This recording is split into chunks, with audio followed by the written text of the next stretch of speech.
Hello redesigners, it's Cece from Cece Restyled, and today we're doing some fun stuff. So let's see, I've got this china cabinet hutch jobby here, whatever you want to call it, and it has got it's got 3 drawers down here, 2 doors on the side, and then right now today we're going to work on this back wall here. So I'm painting it in a blended body of blues, blended body blues, and on the back wall I want to create some faux patina. So most of the paint lines for furniture paint and home decor paint have patina paints, and those are fun, those are great. I love to use those, and I probably will use those on the outside of this piece. But for the back wall, I'm going to be painting or creating a faux patina instead of using, you know, the paint in the activator spray like some paint lines have. But the reason you get the same kind of effect, it's a little different in that you can control how you want it to look a little bit more. You can add more colors rather than just green or blue, and it's a little less messy. So that's what we're going to do today, and there's a few different ways we can go about it. I mean, we could use gilding waxes. Today we're going to use paints. We could also use, let's see, Prima. In the Finnabair line, there is these sets of rust effect paste. So this one happens to be, what's this one called? I don't know what this one's called, but there's 3 or 4 different rust effects. So they all have different colors for different types of rust, you know, that you might want to do. Hi! Hey everybody! Thank you for hopping on, my friends. So this is my favorite though, because I think it's the most rusty looking, but I don't know, we're going to set these aside. I don't know if we're going to actually use these today. Depends on how it's looking with our other products. But the rust effect paste, they're textured, so they have a really sandy, gritty type texture. And each set comes with 3 colors, like I said. You want to stir them up with a palette knife because they can settle and get kind of liquidy on top. But they're so fun. You can brush them on, use a palette knife to put them on, which is my favorite way to put them on. You can sponge them on, you can use your fingers, whatever. But I'll show you these real quick. I'm not sure I don't know, maybe we will use this. I do like the idea of adding a little texture to our rust, so we might use this. Ooh, that's full. Wow. So that's the rust effect paste. See how it's kind of can you see the grittiness? Grittiness, yeah. So we're just gonna slap that little seal back on there. Put the lid back on. I'm gonna set this aside. We might use it. I have a plan, but I don't have an exact plan. I know what I want it to look like.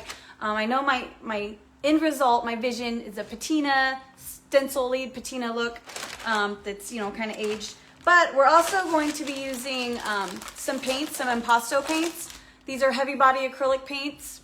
And the reason why I like these are from Prima marketing as well. The reason why I like these is because they are thick. So you can paint them on thin, or you can paint them on thick and add texture if you want. And as you know, with patina, a huge part of patina is texture.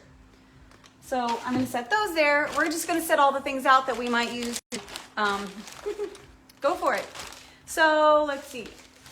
I've got a multitude of different copper and bronze metallic acrylic paints. Okay. Woo! I just grabbed all of the, you know, copper and bronze-ish, borderline orange-ish ones that I found. Okay, so these are what we're going to do first. We're going to be doing our stenciling on the background first with a mixture of these different shades. And the reason why I like to use different shades, you could just use 1 or 2. I like to use different ones. It gives it a little bit of feeling of depth and, you know, that good old texture that we're always trying to find. So I went ahead and I did this bottom shelf, the back of the bottom shelf with the different shades of bronze and copper. They look a little gold on the screen, don't they?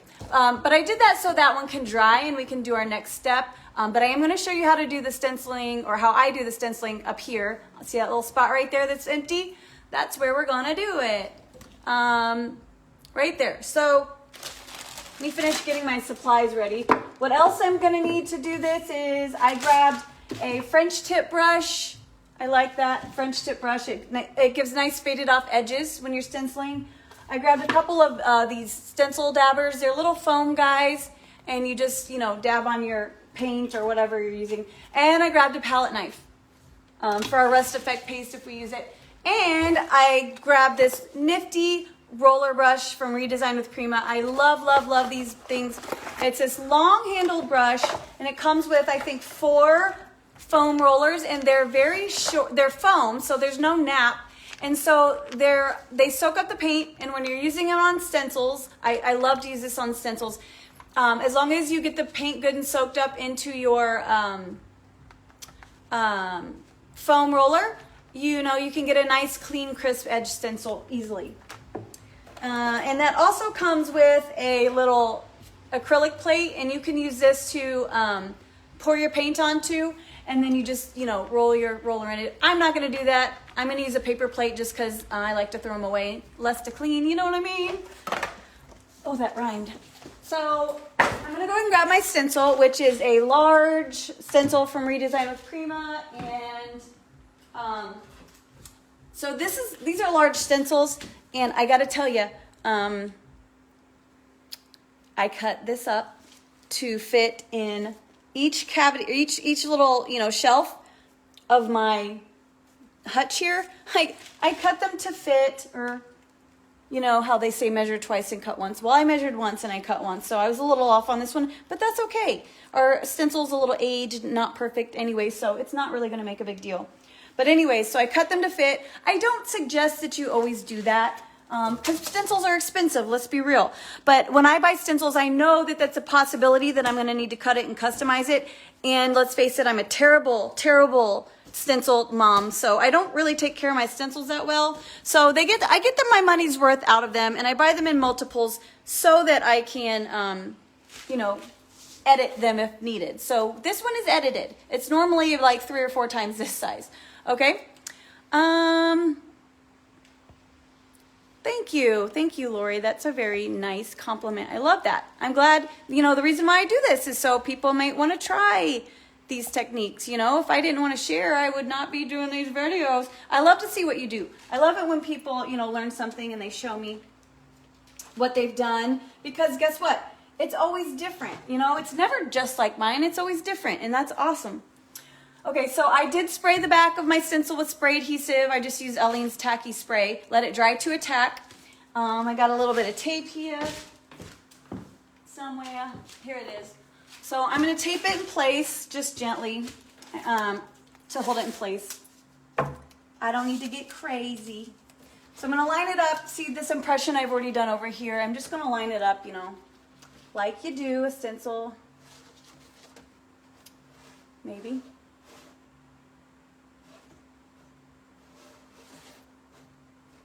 Here we go. Wait, there we go. Okay, so I'm going to line it up. Wait, I think I got this backwards. Shouldn't matter, but for some reason it's not wanting to line up exactly. Okay, there we go. That'll do it. Okay, so I'm going to go ahead and tape this up here. As you can see, I cut it about 3/4 of an inch too short because I am terrible at math and measuring and anything with numbers, so that's my bad, but it's okay. I'm not worried about it. Let's see. Tape that up in place. Now, I'm going to use my foam roller brush. You can also, this is from Redesign with Prima. I think they're maybe like 12 or 15 bucks for the whole set, and you can wash these and reuse them.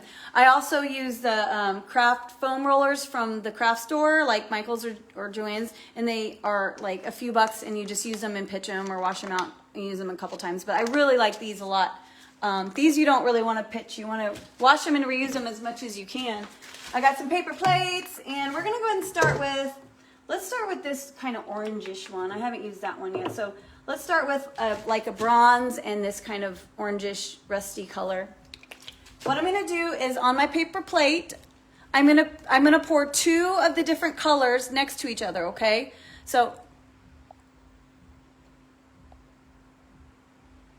aw, Charla. I'm so sorry. I have those days often, so sometimes all you can do is take a quick break and sit back and get some self-care in, do something good for yourself, get your mind right. Sometimes it's all in your mindset. You're not really doing anything wrong or anything that turns out bad. It's just a mindset. I know that that's how it is for me. A lot of the times my mind plays tricks on me and lets me, you know, I get into my head too much. And so it's easy for me to say not to do that, but don't do that. You got to try. You got to try, baby girl. Not that you're not trying, but sit back, watch some cool metallic paints, and regroup. So I'm pouring out 2 of the different colors right next to each other. See? Boom. And then I'm going to take my roller and I'm just going to roll it in both little. Oh, and you know what else sometimes helps me? This I actually did yesterday. So I'm so busy with custom orders that I feel like sometimes it's very overwhelming and it just makes me like stressed out and a little, you know, nervous. So sometimes you have to take an hour or 2 out and work on a project for yourself. So yesterday I started pouring a board with resin and all the things I want to put on it just for my own satisfaction. I have no end goal except for to get it out and have some fun. Okay, so I've got both colors. See how I have it soaked up into the foam roller? It's not dripping off. It's soaked up in there because we want a fairly crisp stencil. And I'm just going to roll it on randomly, okay? I'm not going to roll it over the whole stencil because I don't want a whole, you know, perfect pattern. I want it to look a little aged, like somewhere under this red paint was a, you know, copper panel or copper design of some sort. So I'm just going to kind of let the colors mix together a little bit. You don't have to keep them separated. See how as I turn my brush, the colors mix together just a little bit. But that's okay. We want that. We want the different variations in shade and color there. Okay? So let me go ahead and pull this up. When I pull my stencils up, I like to kind of pull them up or you know, out or towards, away from the actual piece so I don't smudge them. So pulling it away. And as you can see, some of my lines up here are a little too perfect because of where I cut it short. So we're just going to smear those a little bit. And then when I do my patining with the paints, the green, the mint, and the, you know, the actual like patina, we'll just go over that little sharp edge right there. So I'm going to do one more impression, and it's going to be a hard one to see because it's over there inside the China hutch, but I have faith we can do this. So we'll do one more. I believe one more will do us on this whole, you know, run of back wall. So let me line it up.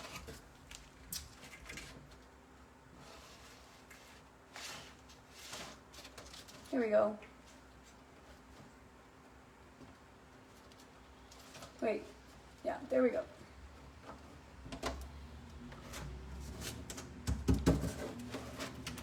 Okay, so I got it taped up. And again, I'm using my little mixture of 2 different colors. I'm going to reload it up just a little bit. Pressing firmly to get my paint all up in that roller. You don't want it dripping off, okay? And then I'm just going to kind of randomly roll patches of the metallic, okay? To make that kind of aged, random look. Okay? It's not about perfection or a perfect stencil. It's about, maybe if I step over here, can you see that better? There we go. It's not about perfect stenciling. It's about, you know, getting that kind of natural metallic aged look. Distressed, if you will. All right, so that's good for that. Let's go ahead and rip this sucker out and away from our stenciling so that we don't smear it as much as possible.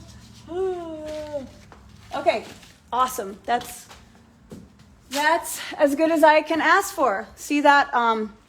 See how it's like very imperfect? It's not a perfect like filled in stencil where every little hole is perfect. So you know what I'm saying. You get where I'm going with this. So now that we're done with that whole wall, like I said, I have got this wall down here that is already dry.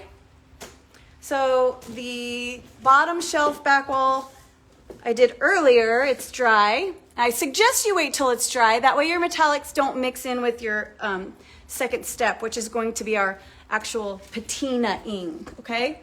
So, oh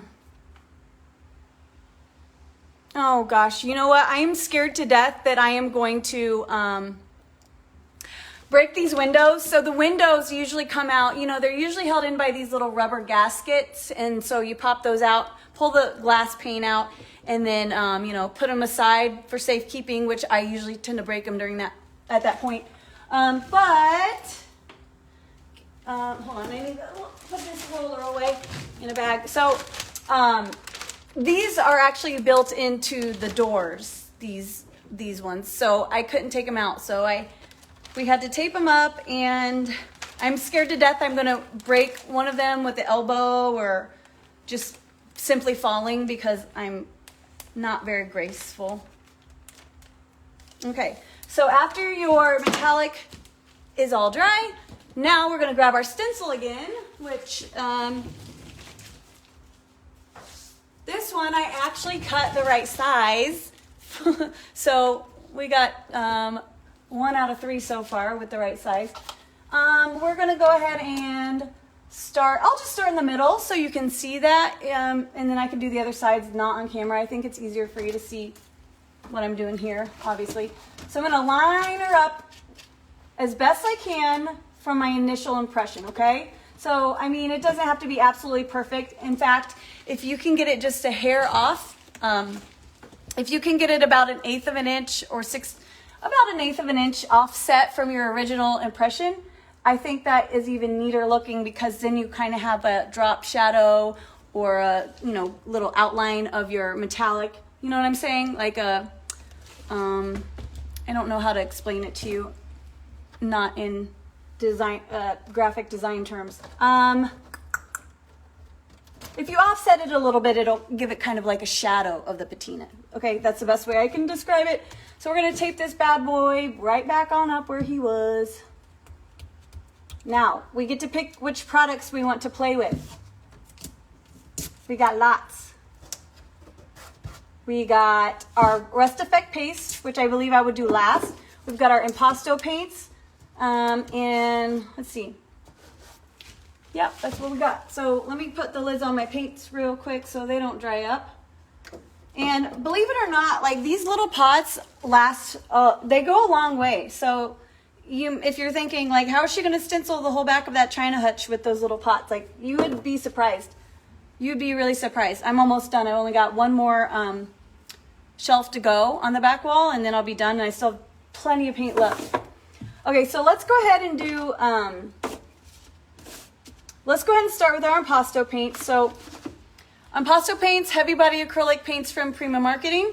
I just grabbed some rusty type colors that I thought would look good. And I'm gonna go ahead and start with the lightest first. So I'm gonna start with the mint, and then we'll do little dabs of the green. And when it comes to the orange, which is the true rusty crusty goodness, I'm either going to use the orange paint, or I might show you the Rust Effect paste. I have a feeling I'm gonna show you the Rust Effect paste, okay? But, you know, we'll leave it open and see what happens. So I think for these paints, I'm gonna use my little spongy daubers. So I have got another paper plate here. And like I said, these are heavy body acrylics. So, you know, if you apply them a little bit thicker, they're going to have a, you know, a texture. So I'm gonna start with my lightest color and just squeeze some onto the plate. You can use any paint you want. I'm just using these because I like the texture that they impart, like I said.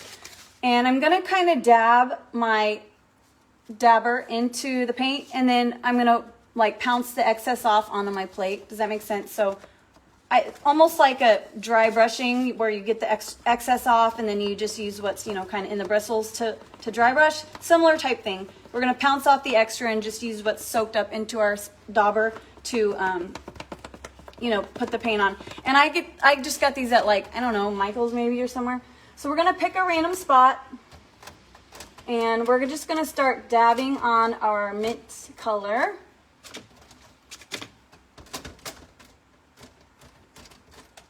No particular rhyme or reason. You don't want it to look so patterned that it looks forced. You want it to look fairly natural. So I find that the less you think about it, the more natural it looks. So you just kind of think, you know, what's not exactly, you know, symmetrical, what makes sense.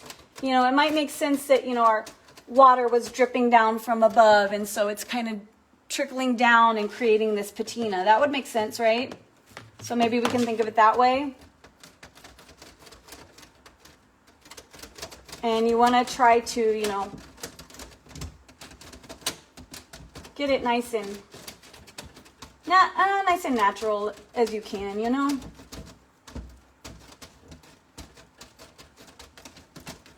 Okay, so we got that there in the middle. Let's do just a little bit more over here. It's got kind of a lot right there, but that's okay. Okay, so now I'm going to, on the same plate with the same dauber, I'm going to go ahead and put my next darkest color, which is, so the last one we used was mint. This one is Victorian green. I'm gonna say I probably have never used Victorian green before, but we're about to do it. We're about to do it. Okay, so I've got my Victorian green, and we're gonna do the same thing. We're just gonna load up our brush and kind of, you know, squeeze the excess into the dauber, you know what I'm saying? And then we're not gonna cover our mint. We're just gonna kind of like accent our mint. So wherever we dab the mint, I'm just you know, follow that lead, you know what I'm saying? Almost like a shadow on the mint. It doesn't have to be perfect, but I don't want to just go around creating random spots of color. That's not the goal. The goal is to make it look like rust, which turns, okay? So it starts out, you know, the lighter green, then the darker green, then the orange. You know, it turns colors, you know, like leaves, it changes. So in order to get a more natural looking rust, you know, you got to think about it that way. So they would be next to each other, right? Not all far away as they turn. It's the best way I can describe it. Okay, so I'm gonna grab a little bit of both colors on here, a little bit of the lighter and a little bit of the darker. And I'm just gonna do a little bit down here. We neglected this little area down here some.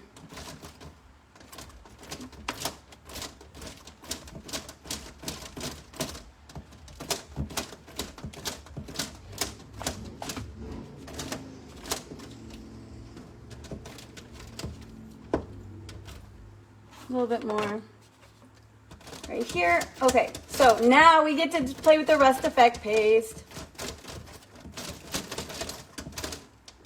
All right, so obviously I made the decision. We're gonna use the rust effect paste today. So I've got this one. I picked this kind of orangish color. Like I said, they come in sets of 3 with different colors that you kind of layer to create rust. I'm just gonna use this one since we've already got the other colors from our paint. I like to stir it up just a little bit because it can settle. So stir up, little darling, stir it up. Thank you, thank you. I quit my day job as a lounge singer to paint furniture. All right, so I'm gonna grab a little bit onto my palette knife, okay? Just a little. And I'm gonna just kind of start, I'm gonna start up here, I think, and just kind of scrape it over some of my openings. Okay, so let's see, let's go kind of like this. And this is gonna create that rusty goodness texture. So you can scrape it as thin as you want or as thick as you want. This particular stencil from Redesign is a 3D stencil, which means the material it's cut from is very thick. So you naturally get a textured stencil, even if you're just using, you know, paint or gilding wax, you get some texture at least, you know? Okay, so we're not gonna go too crazy with the rust effect paste, okay? I don't wanna take away from the coolness of the rust effect paste by overdoing it. So I'm just gonna do a little bit on each impression.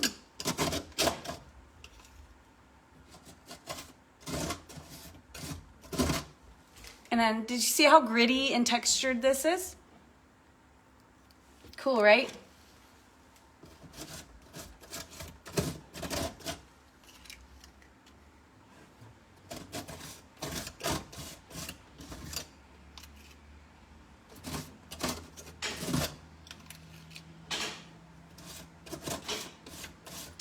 So once we are done getting our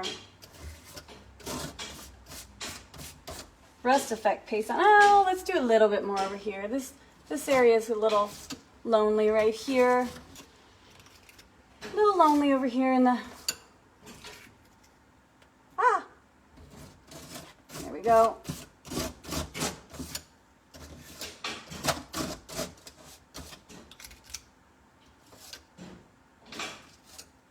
All right, a little bit more down here and then we'll call it a day on the rust effect paste. Cool stuff. Okay, so now we're gonna pull our stencil up and out.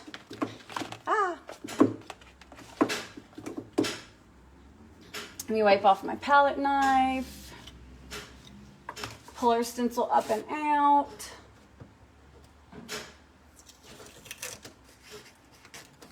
Eek. Eek. All right, and there we go.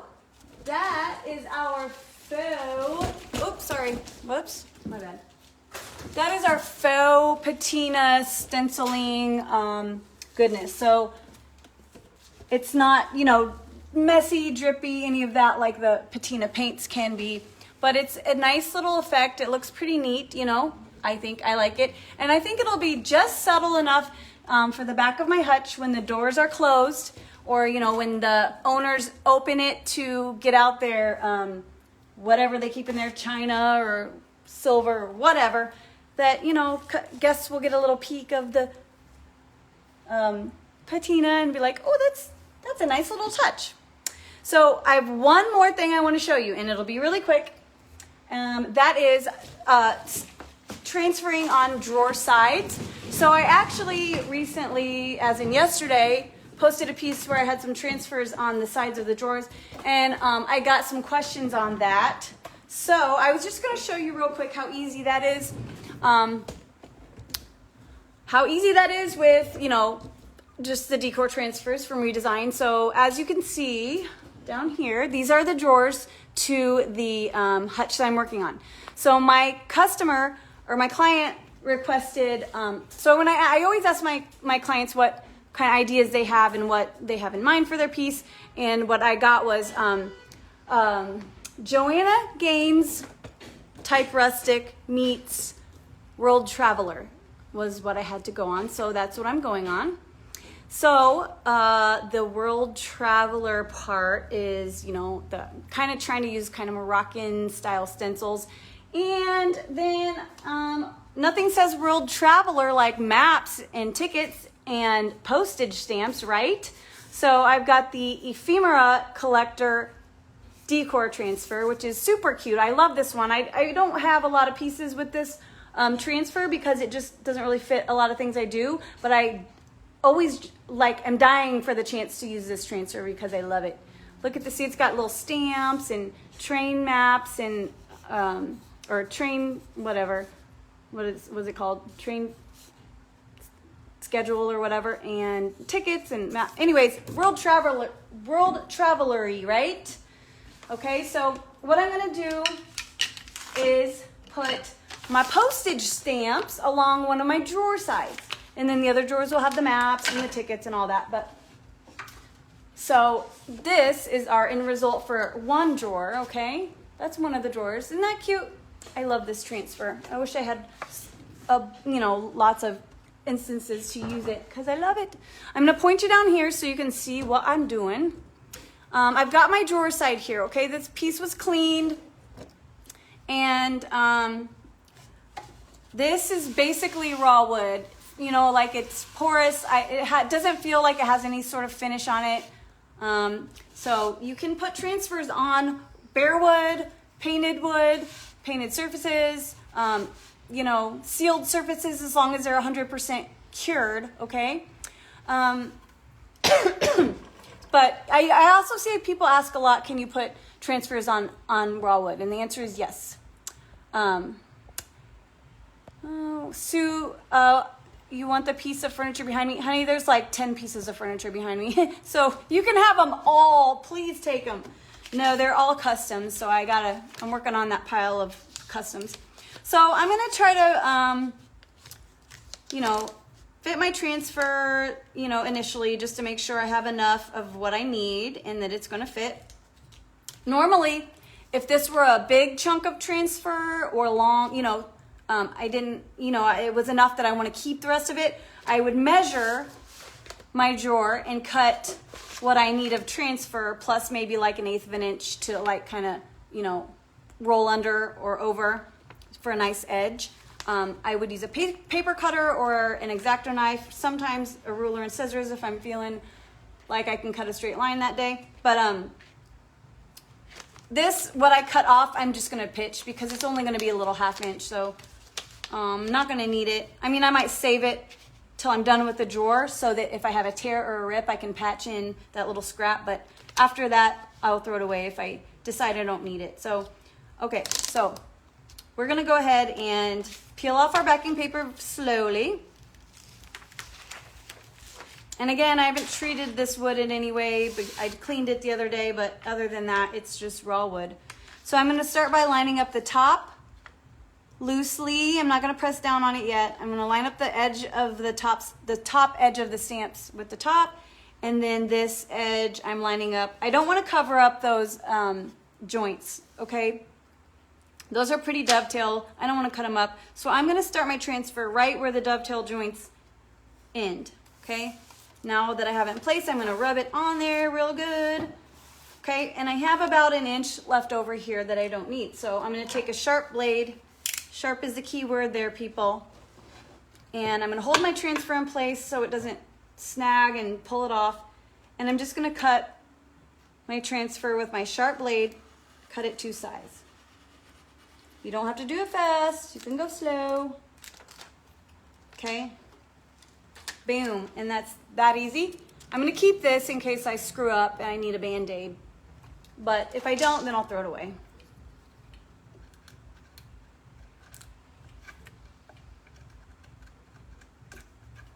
Okay, so now I've got my transfer tool. You can use a stick. It comes with a wooden stick for application. It works just fine. I just like to use my handy dandy tool. So, oh gosh, what was I gonna say? Oh, yeah, I had someone ask me yesterday, when I do the drawer sides, do I go all the way to the end of the drawer or do I just do, you know, the front part of it?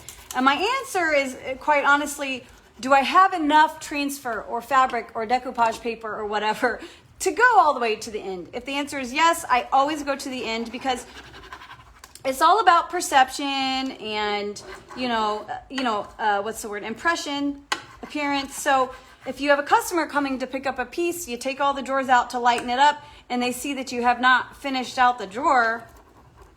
What else did you not finish out? You know what I'm saying? I think about things like that.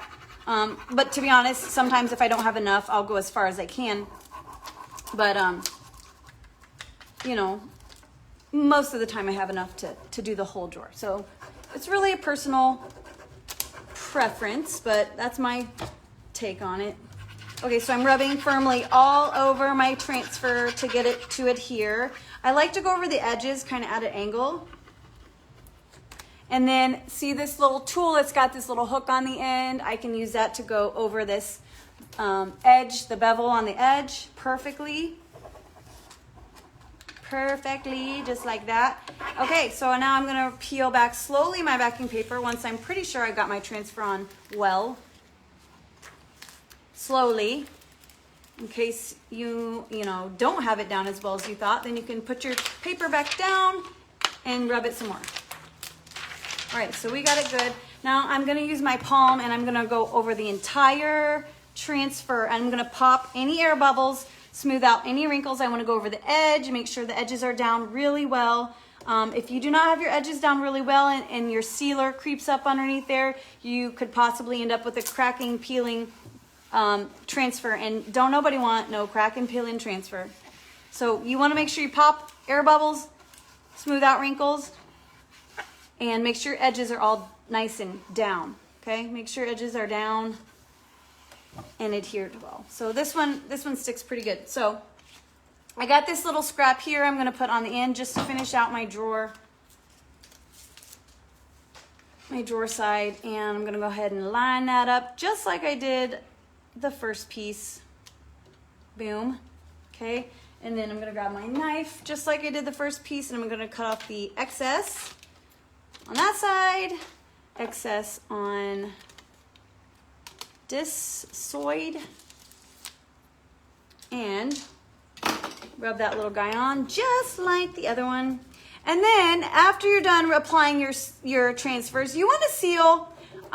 You don't need to wait, and I actually suggest that you don't wait to seal them. I like to seal them right away, or at least as soon as you can, because what can happen is the adhesive can kind of dry out, and then you're going to get cracking and peeling, and your transfer could possibly fail. I'm not saying that will happen if you don't seal it right away. I'm just saying it's a possibility, because I've had it happen, maybe not necessarily right away, but after, you know, a couple weeks, it's done that on something that I was, you know, doing a test board, on a test board. My transfer started peeling up that was not sealed. So anyways, you want to seal with a water-based sealer.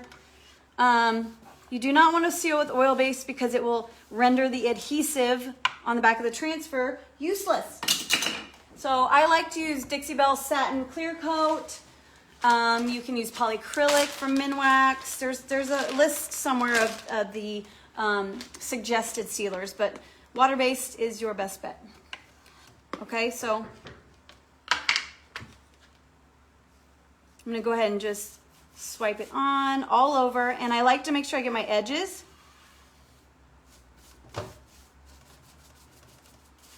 Make sure you get your edges, kind of like sealing them down, so you can ensure they're not going to come up and start peeling and cracking and ruin your whole transfer.